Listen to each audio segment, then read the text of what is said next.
World bank के अनुसार China की इकोनॉमी आज 18 ट्रिलियन डॉलर की बन चुकी है और ये दुनिया का 18% ग्लोबल जीडीपी है और ये दुनिया की दूसरी सबसे बड़ी इकोनॉमी बन चुकी है। जबकि 1988 में भारत और चाइना की जीडीपी जो थी वो दोनों की एक जैसी थी, ज्यादा कुछ डिफरेंस नहीं था। पर आज के समय में 2023 में चाइना की जीडीपी जो है वो 4 गुना ज्यादा है भारत से। और चाइना की इकोनॉमी की जीडीपी में इतना सारा बदलाव जो था वो 1980 से 2010 के बीच में आया था, जिसमें चाइना की इकोनॉमी जो थी वो पूरी तरह से बदल गई थी इन 30 सालों में, क्योंकि जो एनुअल जीडीपी ग्रोथ जो थी वो उनकी 9.91% थी इन 30 सालों के अंदर। और इस समय जो आप आर्टिकल देख रहे हैं वो चाइना का ऐतिहासिक ग्रॉस डोमेस्टिक प्रोडक्ट है, जीडीपी वैल्यू है, जिसमें सारी की सारी मार्केट वैल्यू, सारे के सारे फाइनल गुड सर्विस प्रोडक्शन एक नेशन के द्वारा उन्होंने खुद एक साल में लिखे थे। और इस आर्टिकल में जो जीडीपी डॉलर है वो प्रेजेंट करते हैं सारे के सारे calculated market, government office exchange rates को, और ये सारे के सारे लिए गए हैं purchase power party PPP calculation से। 1985 में जो स्टेट काउंसिल ऑफ चाइना थे एससीसी ने बनाया था एसएनए को, सिस्टम ऑफ नेशनल अकाउंटिंग, जो किसी भी नेशनल इकोनॉमी की जीडीपी को मेजर करता है। पर इसके बाद चाइना ने कुछ नई चीजों पर स्टडी किया और एक नया सिस्टम बनाया नेशनल इकोनॉमिक अकाउंटिंग का। 1986 में चाइना के सबसे पहले सिटीजन को पीएचडी मिली थी इकोनॉमिक्स विदेश से, और फिर फ्लैंगबो जैंग ने एक चाइनीज मैक्रो इकोनॉमिक रिसर्च की थी। ये रिसर्च प्रोजेक्ट जो था वो 7th 5 ईयर प्लान के लिए था और पब्लिश किया गया था चाइनीज जीडीपी डेटा के अकॉर्डिंग, और इसका रिसर्च और कैलकुलेशन चाइना ने ही किया था। और चाइना का जो 7th 5 ईयर प्लान था वो economic productivity, production of food grain को बढ़ाने के लिए था और जनरेट करना था उन्हें और भी ज्यादा एम्प्लॉयमेंट सोशल जस्टिस के द्वारा। और इस समरी की सारे के सारे इवेंट जो है वो एक बुक में भी इंक्लूड किए गए, जिसका नाम है Chinese macro economic structure and policy, जिसे जून 1988 में एडिट किया गया था फेंगलो जैंग के द्वारा, और इसे कलेक्टिवली ऑथराइज किया जाता है research centre of the SCC के द्वारा। और ये सारा का सारा जीडीपी डेटा जो था वो सबसे पहली बार पब्लिश किया गया था चाइना के द्वारा। फिर इस रिसर्च ने यूटिलाइज किया था वर्ल्ड बैंक के मेथड को, ताकि वो रेफरेंस दे पाए और बना पाए न्यूमरस एप्रोप्रिएट एडजस्टमेंट को जो चाइना के नेशनल कंडीशन पर बेस्ड थे। फिर इस जीडीपी को जो था वो कन्वर्ट किया गया था यूएस डॉलर बेस्ड डेटा के अनुसार, ताकि वो यूटिलाइज कर पाए और एवरेज एक्सचेंज रेट को निकाल पाए। और ये रिसर्च सिस्टमेटिकली पूरा करी थी चाइना की जीडीपी पर कैपिटा को 1952 से 1986 तक, ताकि ये एनालाइज कर पाए ग्रोथ रेट को और चेंज कर पाए कॉन्ट्रीब्यूशन रेट्स को और सारे के सारे कॉम्पोनेंट्स को। और ये रिसर्च जो थी वो इंटरनेशनल कंपेरिजन के तौर पर हुई थी। ऊपर से ये रिसर्च जो थी वो एमपीएस और एसएनए के दिखने वाले रिजल्ट को, दो सिस्टम जो चाइनीज इकोनॉमी को एनालाइज कर रहे थे, उससे कंपेयर कर रही थी। और फिर इस अचीवमेंट ने क्रिएट किया था फाउंडेशन चाइना की जीडीपी रिसर्च के ऊपर।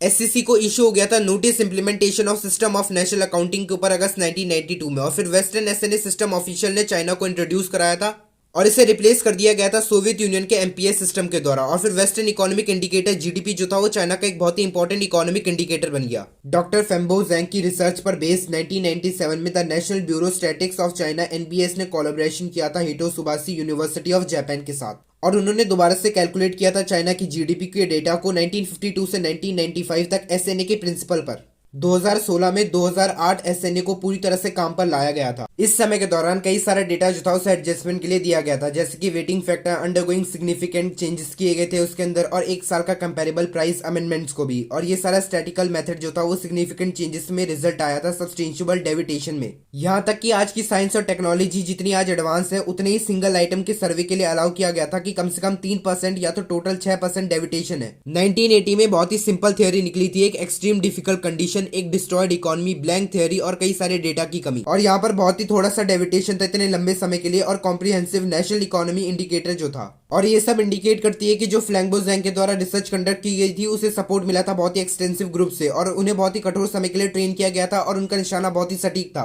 फॉर्मर डायरेक्टर जी फुजैंग ने मैच जितांग के साथ करंट डायरेक्टर एनबीएस के साथ पार्टिसिपेट किया था डॉक्टर फ्लैंगबो जैंग के साथ रिसर्च प्रोजेक्ट 1980 में, और उन्होंने इस असाइनमेंट में researcher, graduated student, respectively researcher centre of the SCC से भाग लिया था। 2019 में चाइना की जीडीपी जो थी वो 14.4 ट्रिलियन डॉलर थी। चाइना की जीडीपी ने 2000 में इटली को, 2005 में फ्रांस को, 2006 में यूनाइटेड किंगडम, 2007 में जर्मनी, 2010 में जापान को सरपास कर दिया था।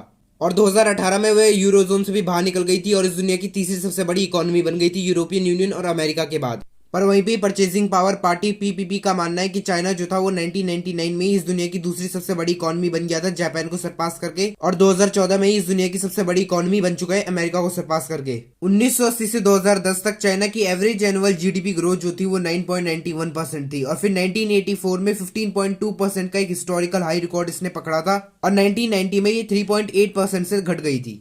और आज के समय में भी चाइना की जो एवरेज एनुअल जीडीपी ग्रोथ है इन 32 सालों में 15.8% तक रही है और ये 36.41% तक गई थी 1994 में, और 1999 में ये 6.25% से कम हो गई थी। चाइना की क्वार्टरली जीडीपी को स्टेबलाइज किया गया था 1992 में, और फिर इस सब के बाद चाइना के एसएनए के डेवलपमेंट के ऊपर काम शुरू किया गया, जैसे कि क्वार्टरली जीडीपी को सक्सेसफुली स्टैंडर्डाइज किया गया, इंप्रूव किया गया मेथोडोलॉजी को, अकाउंटिंग क्लासिफिकेशन, अकाउंटिंग प्रोसीजर और release time data quality control को भी एक्यूमुलेटेड क्वार्टरली जीडीपी को बनाया जाता है। और इतना ही नहीं, क्वार्टरली जीडीपी का अनुमान लगाया जाता है इंडस्ट्रीज के द्वारा और फिर उसे स्टेबलाइज किया जाता है। और क्वार्टरली जीडीपी को एक और तरीके से अनुमान लगाया जाता है एक्सपेंडिचर अप्रोच के द्वारा, जिसे हम पढ़ते हैं। इस तरह से चाइना ने खुद को इकोनॉमिकली स्ट्रॉन्ग और स्टेबल कर दिया था। खुद को इकोनॉमिकली पावरफुल और स्टेबल करने के लिए अमेरिका जैसे सुपर पावर को भी 200 साल लगे थे। वहीं पर ही अमेरिका को जो काम करने के लिए 200 साल लगे थे, चाइना ने उसे तकरीबन 30 सालों के अंदर करके दिखा दिया था। और ये 30 साल जो थे वो चाइना के लिए इतने ज्यादा बढ़िया थे कि इस तरह से चाइना आज इस दुनिया की दूसरी सबसे बड़ी इकोनॉमी बन चुकी है पूरी दुनिया की। और आज के समय में भी चाइना की जीडीपी इतनी ज्यादा तेजी से बढ़ रही है कि कहा जाता है कि आने वाले कुछ सालों में चाइना जो है वो इस दुनिया की सबसे बड़ी इकोनॉमी बन जाएगा, अमेरिका को रिप्लेस करके।